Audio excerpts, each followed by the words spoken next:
Ethereum Merge, it's in the buzz once again because very recently Ethereum finished its second of 3 major merge tests. This was on public test network Sepolia. So let's understand what is this merge. Ethereum explains it like this. The merge represents the joining of the existing execution layer of Ethereum, which is the mainnet, which with its new proof of stake consensus layer, that's the beacon chain. So it's the merger between Ethereum's mainnet and the beacon chain proof of stake system. This means proof of work for Ethereum will end and the blockchain will shift to proof of stake mechanism. But proof of stake, what's that? Well, that uses randomly selected miners to validate the transactions, whereas proof of work uses a validation method to confirm transactions and add new blocks to the blockchain. It is more or less like a competitive method. The first node or miner to solve the puzzle is given a chance to add new blocks in the blockchain. But why is proof of work not energy efficient? As the number of transactions in the blockchain increases, the computational power required to solve those puzzles also increases.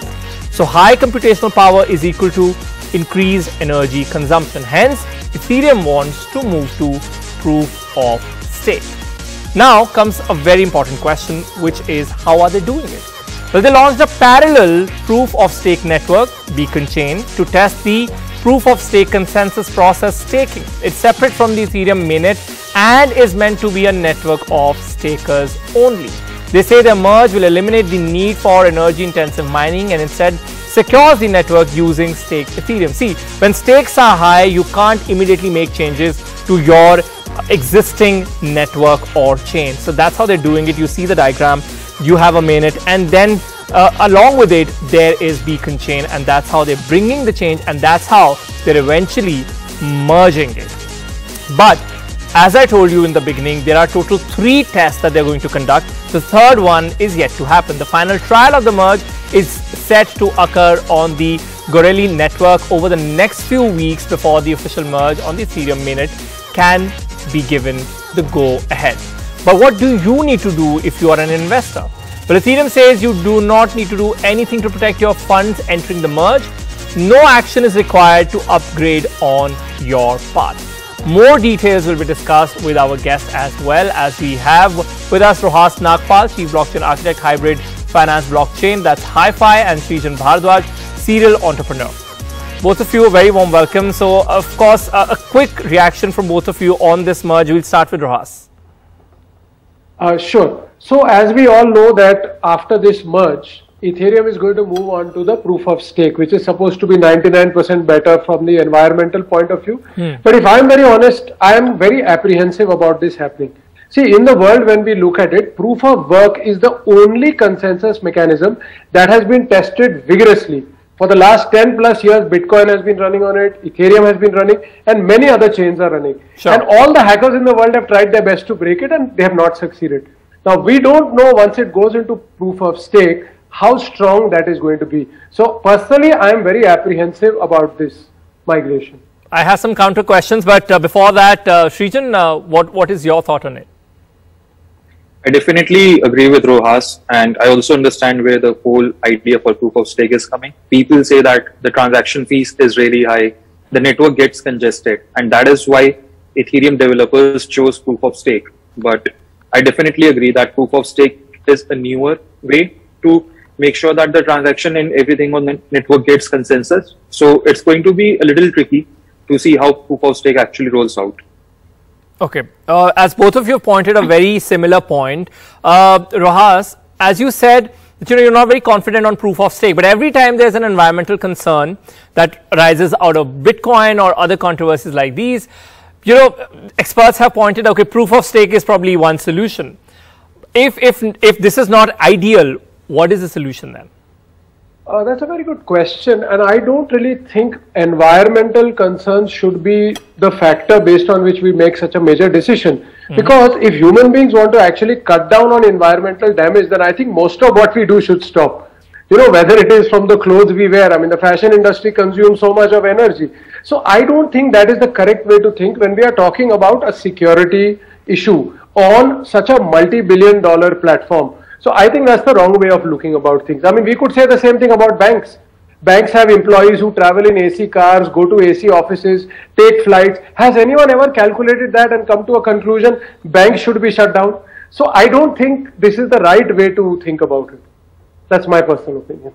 Okay, but why do you think the merge has taken this long? Why is it taking so much of time? Because it's a very, very complicated technological change. I mean, we are trying to completely redefine the way in which the blockchain platform is running. See, initially Bitcoin did all the tweaks and became very, very solid. Ethereum could then carry on with the learnings of Bitcoin. Now what we are trying to do is make everything again from the ground up. And that is why I am very apprehensive that it is probably not going to be a good decision. Okay, what is complicated tech. What is one quick concern you have, Srijan, on this? So my quick concern is, like, imagine you are driving a car and suddenly you want to upgrade your car. And now you don't want the car to stop and you want the upgrade to be done in a moving car.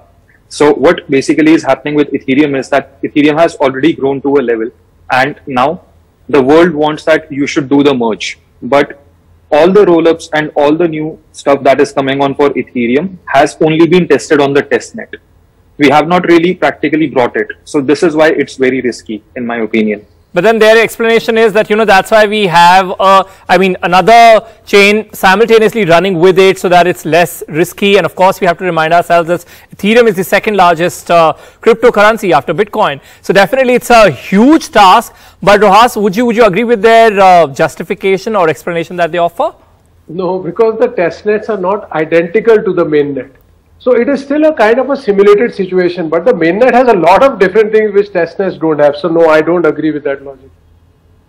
And what happened to Ethereum 2, ETH2? Actually, it's the same thing. I mean, ETH2 is just the new version of Ethereum, so to say.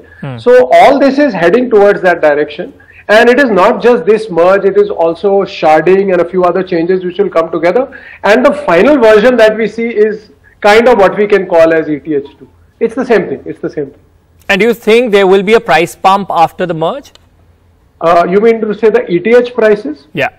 Well, in all likelihood, people who are not technology people working on Ethereum will want to have a higher price. But honestly, I will tell you as a developer that if the price goes up more and the transaction fee is expensive, as a developer, I will not use Ethereum. Anyway, we have so many of us have shifted to other blockchains. So I think a price pump would actually be bad for Ethereum. Okay, Srijan, let's say, okay, this merge actually goes as per their plan. What is one challenge which you think they'll still face even after a successful merge? So there are three things that Ethereum 2.0 is trying to solve. One is scalability. Then the other is that they want to make it more secure and more sustainable in terms of energy. So I think doing all three of these at the same time is going to be tricky because right now Ethereum can handle 15 transactions per second. And the idea is to make it and scale it to 1000 transactions per second. At the same time, we are moving it from proof of work to proof of stake.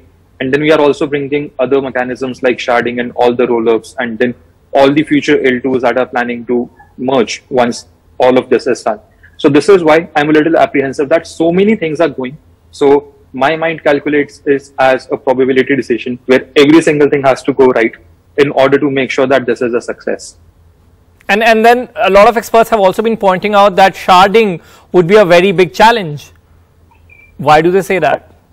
Absolutely. So sharding in its very basic sense is that if you have a huge database, you basically distribute and divide it into smaller databases, just so that you can work around efficiently.